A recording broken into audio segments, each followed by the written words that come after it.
DEI is DOA. That is dead on arrival. The 5 p.m. deadline has passed on President Trump's order for all federal government agencies to shutter their diversity, equity, and inclusion offices.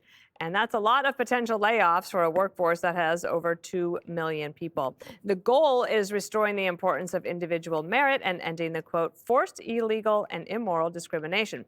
Some folks in the media do not see it that way, accusing the president of being a DEI hire. And thinking about that, and Donald Trump saying things that this country would be a meritocracy, you're talking about a man who didn't become the president of the United States because of merit. He was given everything that he has. He is a legacy hire. He is, if anything, a DEI hire, a didn't earn it hire. And so, you know, those are just some of the things that I was thinking about. But it's not just the feds. Corporations have also been rolling back DEI programs.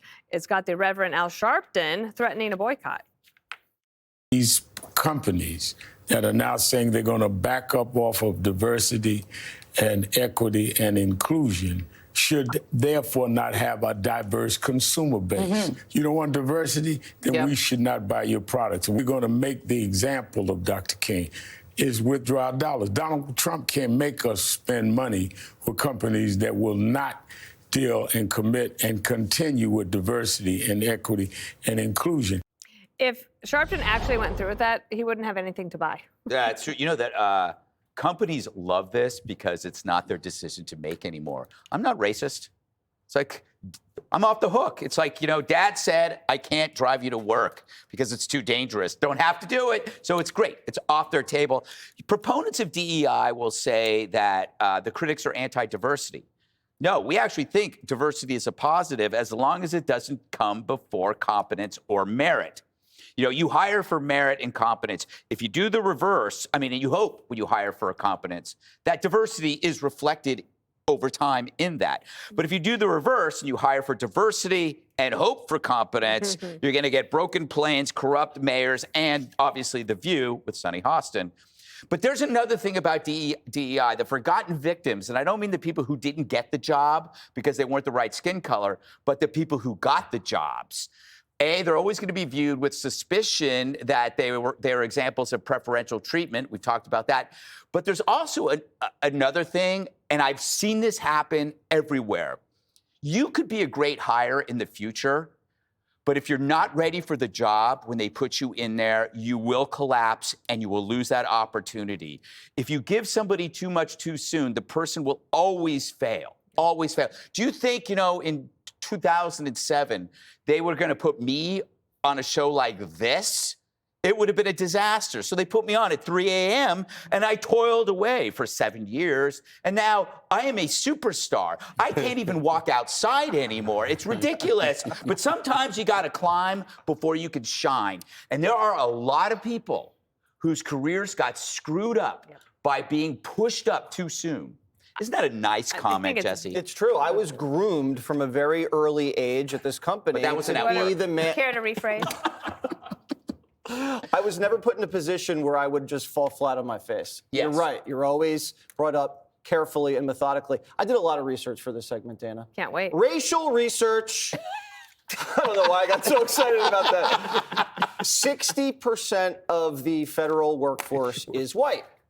Guess what the percentage of white Americans are? 60%. Accurately reflects the demographics of the country. What is the percentage of black Americans in the federal government? 18%. What's the percentage in the population? 14%. So the black Americans are actually overrepresented in the federal government, and white Americans equally represented as a proportion to the population. So why do we need more inclusion? Why do we need more diversity? In fact, we've been incredibly inclusive. No one's really overrepresented in white America. People are actually overrepresented in black America. And I would argue, Dana, without any evidence at all, that trans people are overrepresented in the federal government, just based off the pictures I've seen on television of some of these people. DEI is so toxic that we are literally funding hatred. We are funding, it's this taxpayer-funded hate. And international communism spent decades trying to poison this country. And DEI has done more damage than international communism has in just 4 years. Other reasons to hate DEI? They empower human resources. Everybody hates HR. It also basically is a jobs program for lawyers. The judge knows how I feel about lawyers. And it destroys the American work ethic, because if everybody's a victim, they expect things to be given to them, and it kills their ambition. And Dana, if we're going to have a new golden age, we need as much ambition as possible. There is a brilliant lawyer that's been working on this, Judge. Her name is May Mailman, and she's been working even on these things outside. So it's when they're writing these executive orders, it's not like just throwing spaghetti against the wall and hoping Seeing it sticks. it Like, sticks. they know what they're doing to see if it. They know what they're doing in order for it to be effective. But if all these people are going to walk off the job anyway, then okay. Well, first of all, I mean, the whole point of DEI is really contrary to the opinion of the Supreme Court. When we saw the Supreme Court say no more affirmative action when, what was it, admissions or students for fair admissions in Harvard, I think it was North Carolina, I'm not sure what the other school was, they ended affirmative action in higher education. Okay, so we've got that going on with the Supreme Court saying no more of this. Everybody's the same. You go in, you don't get a benefit because of the color of your skin. You compete based upon merit. But DEI has been nothing more than a waste of money, because what you end up with are, you hire unqualified people. Example, Los Angeles Fire Department, where this DEI hire says, hey, it was I think she's I don't know what she is, but she says, if you're a guy and I can't carry you, well, you're just in the wrong place. I mean, talk about insensitivity and the inability to do the job. And as it relates to Al Sharpton, let me just say this. This guy's a voice in the wilderness. He thinks he's going to boycott Amazon, McDonald's, especially McDonald's, Walmart, Boeing, Molson's, Lowe's, Ford Motor Company, Jack Daniels, Harley Davidson. It ain't going to work. And Al, and then finally, Sonny Hostin. This one makes me crazy. Donald Trump is a legacy hire. Are you kidding me? Donald Trump's a legacy hire? What the hell is the woman that you supported, Kamala Harris, not only is a legacy hire, no one even voted for her. No, and also, I was thinking all of those things, and that DEI was like a tapeworm in the government, Harold. It like started, and then it got bigger and bigger and bigger, and then people were dependent on it, and it's killing you. Tapeworm.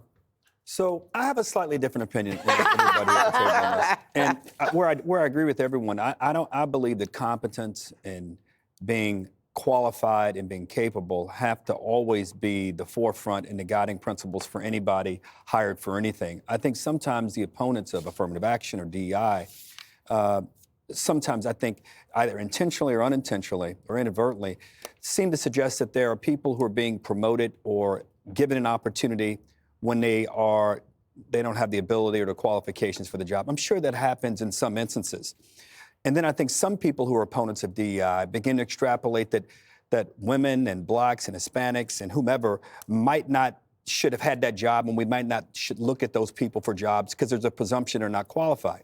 Now, we never say that about white guys who get fired, which is a good thing. When Mr. President Trump fired Rex Tillerson, he brought a white guy on to succeed him. I think he brought on Mike Pompeo. When he fired John Bolton, he brought on Robert O'Brien. All I'm saying is this was a good thing. You look for qualifications. Now, people who get hired who are not qualified, we should call them out regardless of their race. We should call them out regardless of their gender.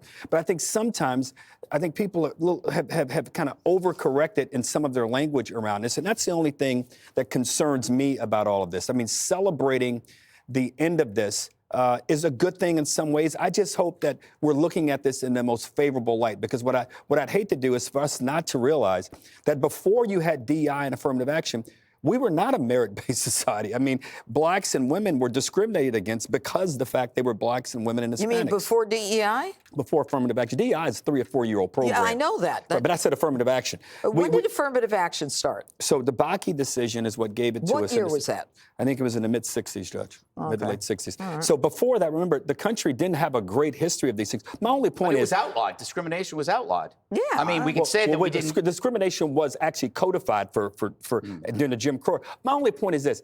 We shouldn't assume that because someone is black or a woman or Hispanic and they're in a job... Nobody is assuming that. I didn't say that, but some people do. There's some people out there. Greg's made the point. It creates suspicion when people fail and they wonder, why was this person hired? We know why you were hired, Harold. It's not because you're black, it's because you're handsome. And smart. Yeah, you know what you have? You have handsome And privilege. well-dressed. You do, Harold. Yeah. My only point is I just hope and pray that we continue to give people opportunity, continue to give people chances, even when someone that looks like them failed. The only model I would say we have is we should do exactly, rightly so, what we do for white guys in this country. When they fail, we hire another white guy. And we say, hey, he's probably going to do a good job. None of us here voted for Gavin Newsom. And he's the biggest white male failure in history, aside from Joe Biden. Who won the presidency? Well, Trump, but Exactly. he beat Joe Biden, another incompetent white guy. So we get rid of our white he guys. beat Kamala. This is the only thing. Yeah, I think Kamala. I'm not Merit. accusing this That's group the of it. final word. Merit. All right, guys. That's And it. people got to be given an opportunity Remember to show their Merit the merit. cigarette? Yeah, I Yes, all right. What a weird name for cigarettes. do. Merit. It's a merit. Click here to subscribe to the Fox News YouTube page to catch our hottest interviews and most compelling analysis. You won't get it anywhere else.